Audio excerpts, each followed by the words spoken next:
Goedemorgen. Mooi assortiment.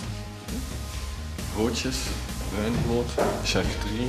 Het ontbijt vonden we wel erg goed opgesteld. De dag voordien biljart en nu is een mooie buffettafel omgetoverd. Met eigenlijk alles erop en eraan, ja. Muesli. Kun je het dieet verder zetten, jij? Zo dan, is dat nodig? Hey, goedemorgen. Pak alvast een kopje koffie. Ja, ik zal een koffietje drinken. 6 calorieën kunnen we eten, hè. Goedemorgen. Oh, die ziet er fris uit. Ja? Ja, Allee, nog een koffietje. graag.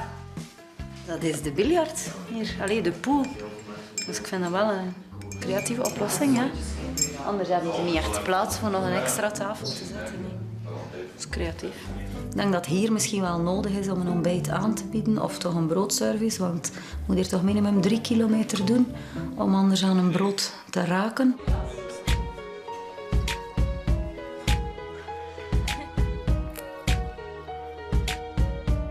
Voor ons voldeed het ontbijt aan alle normen. Er was variëteit, meer als voldoende en ook niet meer verwacht. Het was echt... was heel goed. Bij het ontbijt was er het noodzakelijke. Ik ga niet zeggen dat het super uitgebreid was, maar toch keuze. Pistolets bruin-wit. Voor iedereen gaat wel iets vinden dat hij lust.